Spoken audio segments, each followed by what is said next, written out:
Did their rationale make sense to you? Is there anything about it that puzzled you? No, I mean, I just think that they decided to go risky versus safe. I mean, one of the major components of the Mohegan Sun proposal was that it was a safe proposal, that they committed to things in writing. And this is not what we saw with the Wynn proposal, but they took them at face value, and they're going on the assumption that their word is going to be good. I hope for the sake of the Commonwealth and these 850 people that are now being put out of work, that their word is good, that they'll be able to do what they said that they did.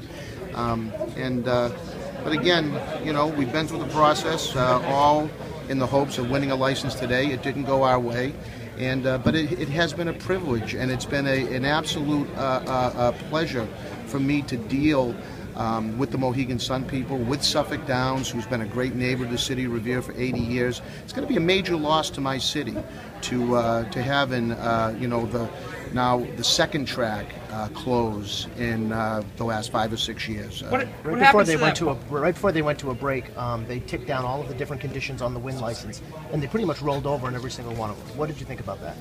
Yeah, I mean, it was very disconcerting.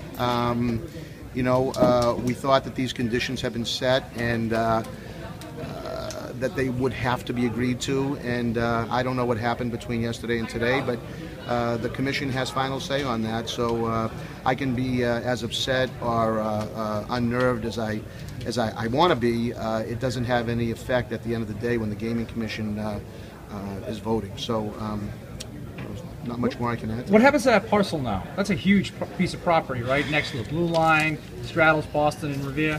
Yeah, I mean, clearly we'll be working with ownership over there. We already, after we close Wonderland Dog Track, we've got a 36-acre parcel that still sits in the middle of my city, empty and dormant. And now my fear is to have another situation like that over at Suffolk Downs. So clearly we are going to be working with ownership to try to create some sort of meaningful development there that will not only generate revenues for the city, but put people to work. Bob Kraft's looking for a stadium for the New England Revolution. Does he talk to you at all? Well, we've had conversations in the past, but that's privately owned land, and if those discussions were to reinstitute itself, I would certainly participate in those conversations. Would you support? The commissioner sort of suggested at the end that he's concerned that Wynn may not play well with others once he gets the license. Do you think that's valid?